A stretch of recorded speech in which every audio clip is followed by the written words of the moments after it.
How's everybody doing this morning? Good one? All right. My name is Max. Today's presentation is going to be over drones and UAVs and the differences, similarities, and the history of them, how they communicate and stuff like that. So, what is a drone and what is a UAV? All a drone is an unmanned aircraft, ship, basically a remote controlled or computer chipset guided vehicle. And a UAV, however, is an unmanned aerial vehicle, often piloted in the same way. So it sounds pretty similar, right? Has anyone ever flown a drone or like an RC helicopter, RC car? So yeah, you're all drone pilots, so congratulations.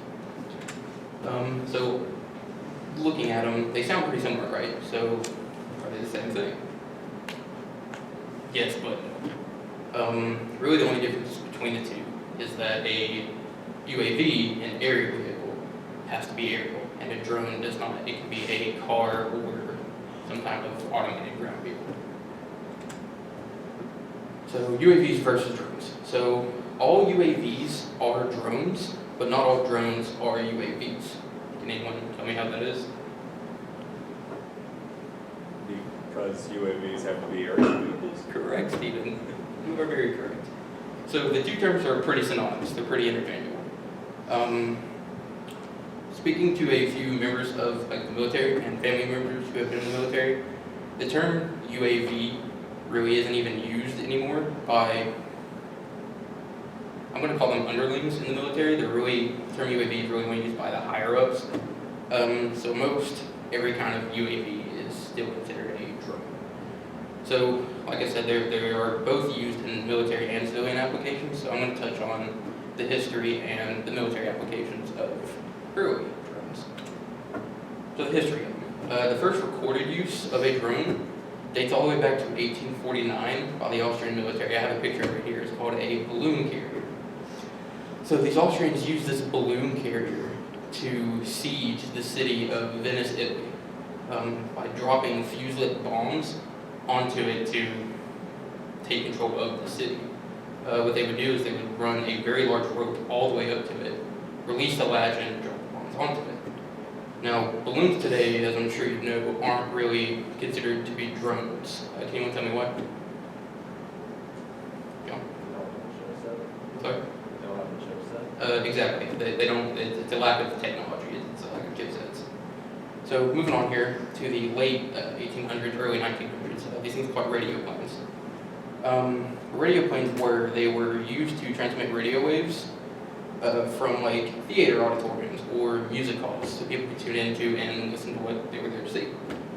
But as technology developed and they kind of became out of date, these things were later used as like target practice by the military. They were used for like artillery target practice, and I thought that was absolutely hilarious.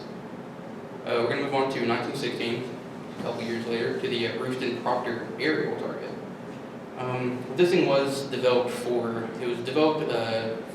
World War I as a weapon against Zeppelins or air warships. They were about as long as a stage here and a little bit taller with a very hard nose, and they were used for ramming strikes against these Zeppelins. So I'm sure you wouldn't want to be a pilot of a ramming strike against a warship. And a couple years later, Great Britain developed what is known as the Hewitt-Sperry automatic airplane. It's the same concept, but they added a bomb to it, which was a brilliant idea. And so this thing was later discovered by Americans and upgraded and developed to what is known as the Kettering bug, which is basically a more precise version of the Hewitt-Sperry automatic airplane.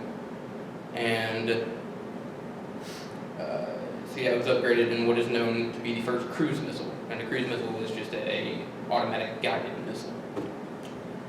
So yeah, so the earliest of drones were really only used for military applications, whether it be for launching explosives, targeting applications, or even remote kamikaze strikes.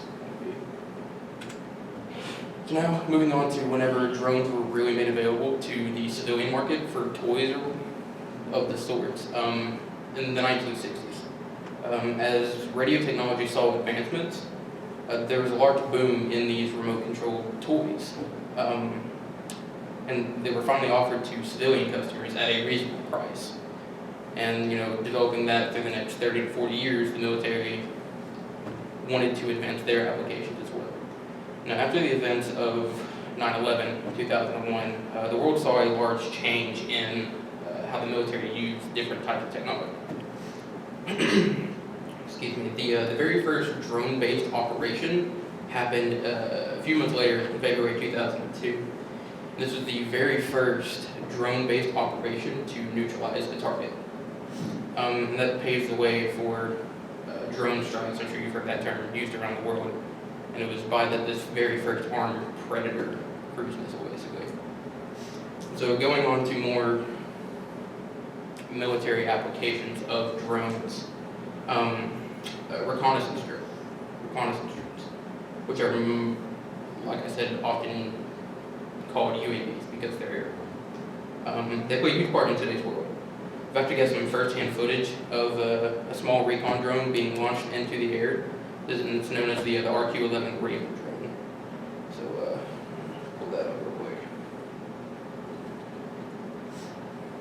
So before I do play this, I want you all to pay attention to the way that this thing lands. If you look on your handouts, at the bottom, I believe, it talks about the Raven drone. Pay attention to the, I'll put this in quotation marks, controlled crash landing of this video.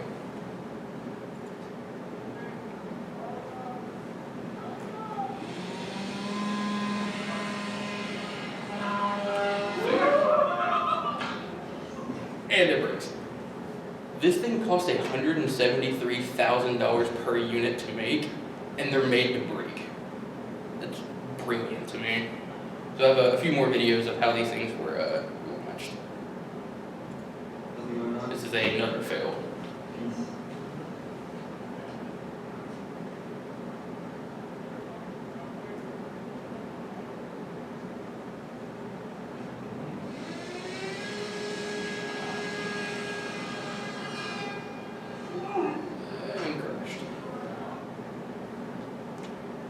And just so I can show you a success, so let's look at one more here.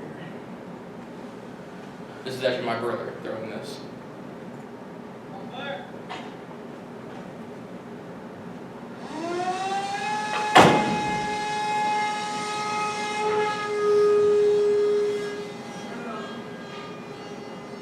So yeah, you can imagine that these Raven drones are, the reason they cost so much is because they have very specialized cameras on just about all sides of them, so they could be used to send live images back to the remote controller for reconnaissance.